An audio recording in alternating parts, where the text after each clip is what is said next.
Hey, Steve, I was just wondering if you had a chance to talk to Jimmy. Came out today that surgery was successful. I was wondering if you were able to talk to him. I've not talked to Jimmy today, but I spoke with Bernie Lee, his agent, or texted with him, and spoke with Rick Celebrini, who was there for the surgery. So everything went well, and now the recovery begins. Steve, will he be able to come back and be around you guys some? I know that always matters to an injured guy, to be around the team and get spirits up. And Yes, but I'm not sure when. I mean, he's got to be immobilized to start with, but I know he wants to be back with the group. He talked about that after the injury, so hopefully we'll see him soon. What will that mean for everybody? Yeah, it'll be great to have Jimmy here, and he just gives everybody confidence. And it's a really hard thing to be out for a year. Melt had his ACL last year. It'll be good for them to be together, and Melt can help him a little bit. But yeah, it's always good to have players around when they're injured. It just makes everything feel tighter and more together. In that vein, what are the kind of things when a guy's going through that long recovery that you as a coach are able to say to them or maybe as a human or as a friend to sort of encourage them? Yeah, it's just, it's a hard thing to try to comfort somebody who knows they're going to be out for a year or so. I went through it myself. I tore my ACL in college, and I can relate some of my own experiences when I had my surgery 25 years before Jimmy was born. That'll mean a lot to him, I'm sure. But no, I just think that when you're a team and you're together, it's just you just feel each other's presence, and it's important to get that kind of support, and that's what we will offer to Jimmy. You'd said that there was a good chance Steph might be out through the All-Star break. Is there any more clarity on whether he might play later this week? He will not play against San Antonio. He will not play in the All-Star game. And we've talked a lot about Rick recently. About? Rick Celebrini. Rick, yeah. Have you gotten to watch much of Macklin this year? And it seems like he's been taking a leap in his respect, and he's representing Canada at the games. Yeah, it's pretty exciting. Can't wait to watch him play in the Olympics, and Rick is heading over there with the family to see him, which is really exciting. And I follow it. I look at the scores, box scores every day, and they're really having a great turnaround season, and it's so fun to see Mac doing so well, just especially the context of it all. He was hanging around here as as a kid who was about 14, and now all of a sudden he's like, in the MVP race in the NHL as a rookie.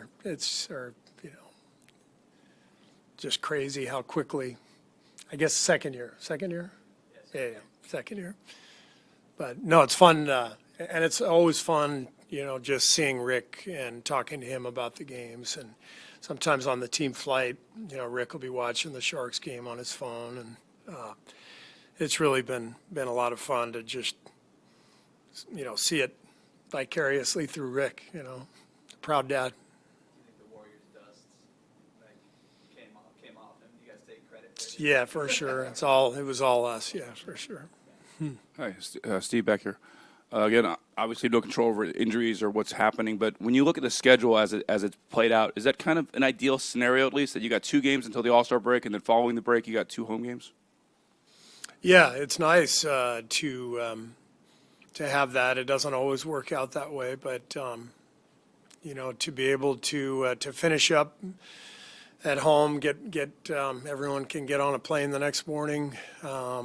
And head wherever they want to go, and then to be able to play at home means our last practice before, the break ends will be right here, and very convenient for sure. Steve, James from Pedestrian Sport Australia. Just wanted to switch it up and ask, after the success of the Pelicans trip to Melbourne earlier this year for the preseason NBA games, how much would you love to bring this group down to Australia for a similar set of games and, you know, let the Aussie fans witness this team play in the flesh? Yeah, I'd love to be down there. I've been there twice. Got a lot of friends in Australia, and it's a wonderful country. Basketball crazy, I know, and I would love to do that someday. Steve, kind of to Ryan's point about where we're at in the schedule, obviously a lot of emotion with the trade deadline that's come and gone. What are the emotions of this team? Just 2 more home games before the break, of maybe a little relief. You're going to get a break here and staying focused on these games and finishing strong in this 2-game stretch. Yeah, it's an important time for us. It's every year the All-Star break just seems to come at the right time. You know, the players are pretty wiped out.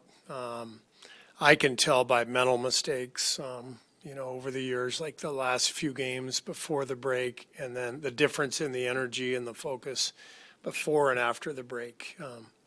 It's pretty obvious that everyone needs a little rest and a little vacation. And so it's coming around at the right time. It's important for us to handle our business, you know, and go out and play a really good game tonight.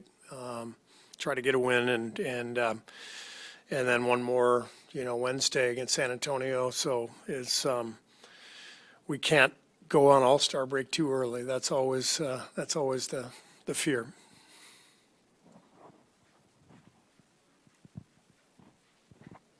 Steve, just to follow up on Steph. How's he doing? On Steph, yeah. He's doing well. Yeah. So the hope is that he sits out the next week, basically now, and he's good to go. Yeah. Right after. That's the hope, and you know, it's really kind of a day-to-day thing, so it's hard to predict for sure whether he'll be playing in that first game after the break. But that's definitely the hope, and the idea is if he can, you know, get through everything this week, then that puts him on pace to be playing that.